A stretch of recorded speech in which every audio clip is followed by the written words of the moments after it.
The 5th anniversary. We had been preparing for a long time, coming up with riddles, hiding keys and notes, laughing to tears when one of the tasks accidentally destroyed my desk. She was thrilled with the idea, hosting a quest for friends right at our place. Something unusual, so everyone would remember it. She kept repeating, her eyes sparkling. The guests started gathering. Noise, laughter, clinking glasses. At the center of attention, my wife. Her dress gently hugged her figure, and the ring on her hand sparkled in the glow of the garlands. I stood a little aside, enjoying her happiness. For a moment, I caught her gaze, but she immediately looked away, engrossed in a conversation with her best friend, Jake. At one point he laughed, touching her shoulder. I noticed her smile, as if understanding something I didn't. My heart clenched, but I brushed the thought aside. It was just a party, just friends, just a game. Everyone dispersed into the rooms, searching for clues. Laughter erupted from one room, then another. I joined one of the groups when I heard a shout from the bedroom. I rushed there, feeling a chill crawl down my spine. Mark, our old friend, was sitting on the bed, holding a piece of paper. He smirked. "What a script you came up with. Who wrote the love letters?"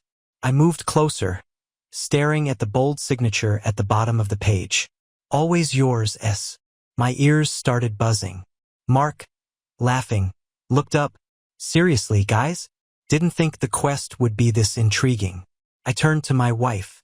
She was standing in the doorway, pale. Her lips quivered, but she remained silent. Why is she silent? Mark kept laughing, as if he had found a great joke. But silence fell over the room. Tense, muffled, as if the air had thickened. I stood there, not taking my eyes off the letter in Mark's hands. The black ink on the white paper seemed to scream, as if someone had poured all their feelings onto it without caring about the consequences. "Always yours, S." Just 3 words, but enough to shake my world. Mark looked up, slightly confused by the silence. "Hey guys, is this really not part of the quest?" With a faint smile, he handed me the letter. I took it, feeling my fingers trembling. The words blurred before my eyes. "Can't wait anymore. Living on memories of our nights. S." I looked up. My wife was still standing in the doorway, pale, as if someone had turned off the light in her eyes. Jake approached her, touched her elbow. "Are you okay?" he whispered, looking into her face. She nodded, but I noticed her shoulders tense up. The guests exchanged glances. Someone laughed awkwardly, trying to ease the tension. "Must be a joke," mumbled Susan, a family friend. "Maybe someone accidentally left it?" I turned to my wife. "Is it your letter?" I asked, trying to keep my voice steady. She froze, as if not understanding the question. Jake answered for her. "Dave, relax. It's definitely not her handwriting. Besides, maybe one of the guests decided to prank?" But something inside me was already growing dark, like rust on an old lock. I knew my wife's handwriting, neat, flowing. But this was different. Everything in her behavior now screamed of tension. I took a step closer. "Sarah, tell me, do you know who could have left this letter?" She looked at me. Her lips parted, but no words came out. Instead, she turned and left the room, disappearing behind the bathroom door. Mark chuckled again, but the laugh was less confident. "You guys have a weird game." I clenched the letter in my hands. It felt like the text on the paper was pulsating in rhythm with my heartbeat. Why did she leave? I stood in front of the closed bathroom door, hearing the muffled sound of running water. She was hiding. But why? The noise in the hallway subsided. The guests, sensing the awkwardness, dispersed to other rooms, continuing to search for clues, though the quest had momentarily lost its magic. I was still clutching the letter, its edges starting to crease in my hand. I knocked. "Sarah, are you okay?" The water stopped, but she didn't answer. I knew her well. When she was nervous, she always washed her hands. I pictured her standing in front of the mirror, the bright light in her eyes, her slender fingers gripping the edge of the sink. Jake approached me, leaning against the doorframe. "Hey, buddy, don't take it to heart. Someone just went overboard with a joke. Let's not ruin the party. I wanted to nod, but everything inside me was boiling. Why is she silent? Why did she leave without even trying to explain? I looked at Jake. His face was calm, but a spark of curiosity flashed in his eyes. Have you seen this letter before? I asked abruptly. He raised his eyebrows. No, of course not. Why would I? The bathroom door opened slightly. Sarah peeked out, her eyes red, but her smile was strained. It's okay. I just got confused, she said quietly. A silly joke. A joke? I raised the letter. Sarah, is this not part of the game? She shook her head, swallowing nervously.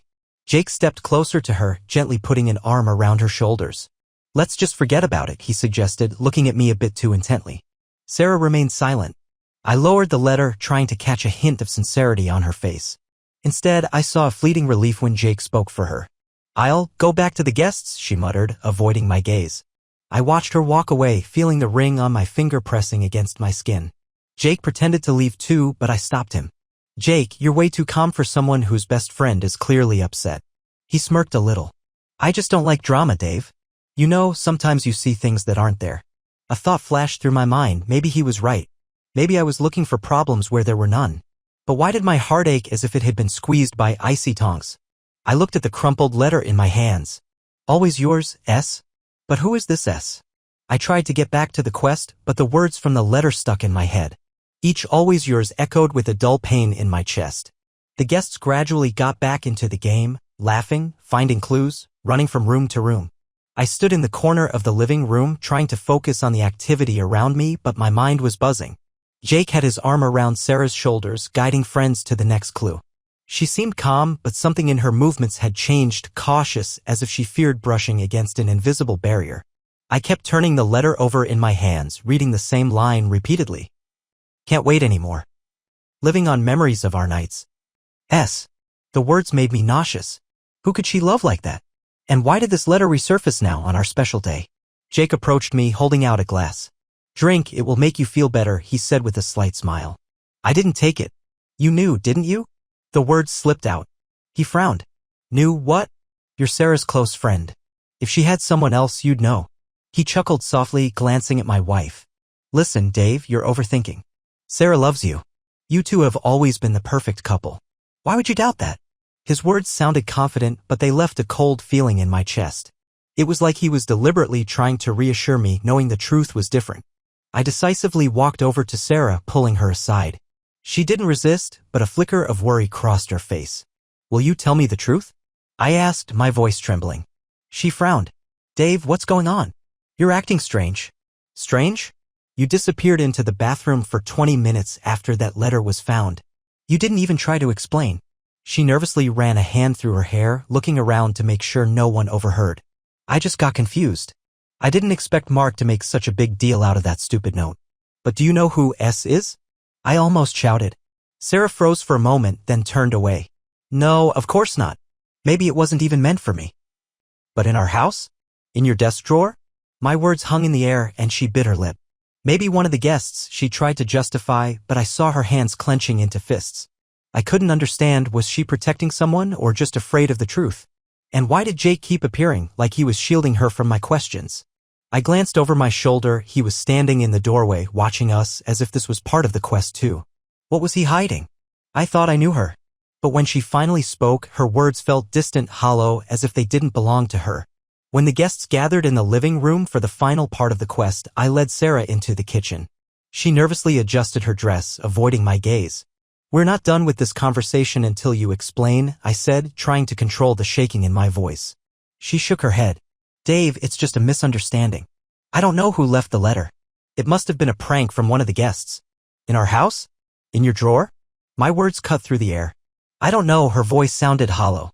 I could feel the tension building up inside me.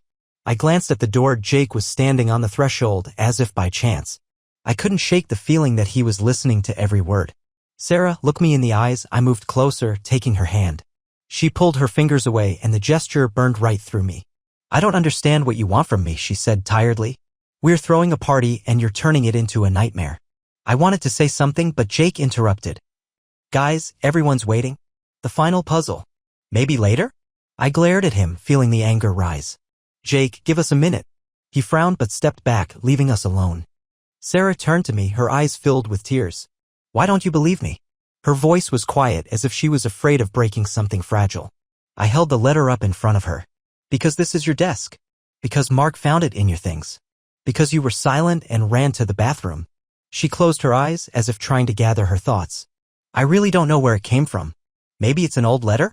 I'm just as shocked. I searched her face for a hint of honesty, but her responses seemed forced. As if she was making them up on the spot. I looked at the letter again, trying to find some clue. The handwriting was bold, like someone confident. The signature, just the letter S. Why couldn't I figure out who it was? Then it hit me like a shock. I remembered the old box in the attic with letters we used to write to each other before the wedding. The handwriting matched. But that meant I wrote it. Sarah, I looked up at her. You didn't write this? She shook her head, confused. No. I'm telling you the truth. But if it was my handwriting, that meant someone had forged it. A cold, heavy feeling settled inside me. I glanced at Sarah. She stood motionless, and suddenly her face turned to stone. Why aren't you surprised? I asked. She didn't answer. My thoughts were in chaos. I stood in the kitchen, holding the letter, trying to understand if it was my handwriting, who put it in the drawer. And why was Sarah acting so strangely? Sarah turned to the window as if she hadn't heard my question. I felt the weight in my chest growing. It seemed like the kitchen walls were closing in, isolating us from the rest of the house. Sarah, look at me, I demanded, my voice turning sharp. She turned slowly. There was no guilt in her eyes, just exhaustion. I don't know how to explain this letter, Dave. You don't believe me because you don't understand what's going on yourself. I squeezed the letter in my hand. Do you even realize what this means? Someone deliberately planted it in your desk. Who knew about the quest and already knew where to look? Her shoulders trembled. I suddenly remembered how Jake came over in the morning to help with decorations. I was in the kitchen while they discussed the setup. What if? I looked at her. Jake was here this morning. You knew? Sarah frowned slightly as if trying to remember. Yes, he helped with the decorations. You asked him yourself. Suddenly, I heard the hum of voices from the living room. The quest was wrapping up and everyone gathered for the final reveal. Jake walked into the kitchen, smiling widely. Hey, you two still here? Everyone's waiting. I felt the anger boiling up. Jake, wait? You were here this morning alone? He looked at me, puzzled. No, I was with Sarah. I helped her put up the banners in the bedroom. You said I'm good at that. You were in the bedroom? I repeated, feeling the pain pulsing in my temples. He shrugged. Yeah, just for a few minutes. Why? I glanced at Sarah, but she seemed disconnected from the conversation. Her face was expressionless, like a mask. I clenched the letter harder. Something didn't add up. Jake scoffed. Guys, listen to yourselves. You're looking for an enemy where there isn't one. It's just a stupid note. Maybe someone played a prank and you're making a scene out of it. I almost believed him, but one detail kept nagging at me. Why was he so insistent on it being a joke? Why wasn't he surprised by the letter? When Jake went back to the guests, I turned to Sarah. Why is he always by your side? I asked, trying to keep the tremor out of my voice. Because he's a friend, she replied quietly. And he's trying to help when you're putting pressure on me. I felt a cold wave spread through my body. I didn't know who to trust anymore, her, Jake, or even myself. But one thing was clear, someone was playing a game with me. And I won't let them win. I'm tired of hints and half-truths. If no one tells the truth, I'll find it myself. When everyone gathered in the living room, Jake took the floor, summing up the quest. His voice was confident, like he was the host of the party. I stood off to the side, studying the guests' faces. Sarah sat next to him, their shoulders almost touching. My thoughts were swirling like a storm. If Jake was alone in the bedroom, he could have planted the letter. But why? To sow doubt? Or to prove something to Sarah? I couldn't take it anymore. Guys, excuse me, I spoke loudly. The room fell silent. Before we continue, I just want to clarify, did anyone here leave a letter in the bedroom? Silence fell. Jake glanced at me calm, but I noticed his jaw tense up. Dave, just drop it already. The letter's nonsense. Let's keep the party going. I looked at Sarah, but she avoided my gaze. I just want to know the truth, I said. Who left the letter? Suddenly Jake smiled coldly, defiantly. What if it was me? Would you believe it? My heart sank. Is that a joke? Maybe, he replied, not breaking eye contact. Or maybe not. I felt the ground slipping from under my feet. Sarah bit her lip, not daring to intervene. I realized Jake was playing with me. But why is she silent? When Jake said it, everyone froze. I waited for an explanation, but instead he just smirked as if testing my reaction. What do you mean, maybe? I took a step toward him, feeling anger rise to my throat. Jake shook his head. Relax. I just played along with your paranoia. You're spiraling on your own. Laughter rippled through the room, but I didn't find it funny. I looked at Sarah again. She sat there silently, fingers clenched, eyes lowered. You know the truth, don't you? I approached her, trying to catch her gaze. Jake left the letter? She remained silent. Jake scoffed. Dave, stop embarrassing yourself. Everyone's tired of your drama. It's just a party. Why are you so sure? I snapped. Why do you answer for her every time I ask a question? Jake froze for a second. I saw a flicker of irritation, but he quickly masked it with a smile.